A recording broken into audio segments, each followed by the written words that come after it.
thot, Selamu alaikum, kam një pyetje për hoxhën. Jam një nën me 3 djemë, të cilët i kam rritur me shumë mund dhe sakrificë. Elhamdulillah kanë qenë djemë shumë të mirë po tani djali i madh është 16 vjeç dhe kërkon të hap Snapchat, TikTok edhe shumë rrjete të tjera sociale. Më thot se të gjitha i kanë dhe nuk më dëgjon. Kërkon para pa nevojë dhe jam në hall. Dua të di mendimin e hoxhës, gjithashtu do të doja ndonjë këshill se si të veproj, sepse rri shumë natën deri vonë, ndonjëherë deri në orën 12 apo edhe më vonë, harrova të përmend që fal namaz, por nuk e di pse rri aq vonë dhe nuk tregon se ku është Allahu i shpërblet. Aleikum assalam wa rahmatullahi wa barakatuh.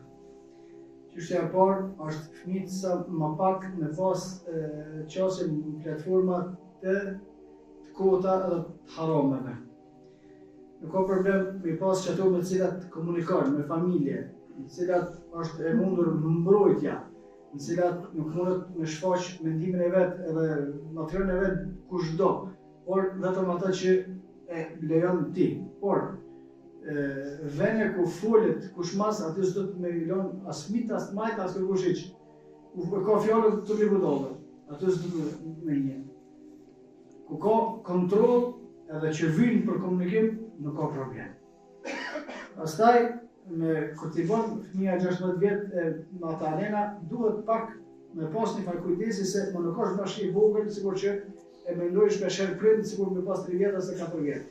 Atina duhet me shkuar t'u i dhon ka pak përgjegjësi, po t'u kallëzu kujdes për me rujt.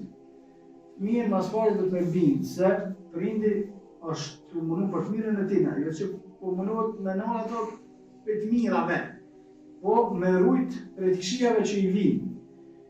Parat pa nevojë gjithashtu janë zarar, për shkak se në argumente të shumta, parat e devijojnë njeriu nga rruga e drejtë. Parat nuk duhet me dhënë vetëm se ajo që dihet ku shkon, po i duhet që kaq, mirë, nëse janë ku shkojnë. Nëse ka mbulesë për gjithë secilin dhe është e nevojshme, jepet. Nëse nuk është e nevojshme, s'do të më dhon. Më në natën fëmia 16 vjet deri në natës kjo nuk është në rregull.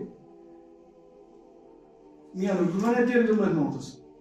As majt normal nuk duhet, përveç kur kush është i zonë me punë ose me adhurim, me ibadete. Ky nëse i fal të zvokë edhe alhamdulillah që i fal, duhet me ngue prindin e vet. Këtë rast nënën e vet.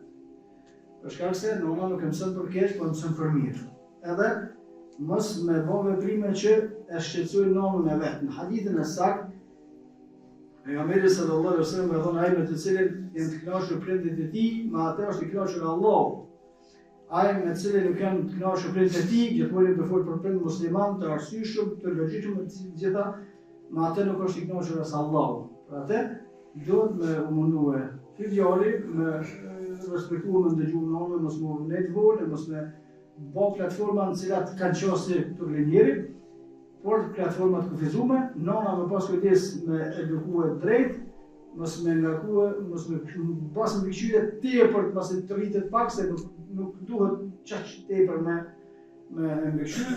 E kështu me gjetjen e mesafave, inshallah Allah subhanahu wa taala bën hajër, nëna me modo atjera, inshallah lutjet e saj pranohen, Allahu a'lam.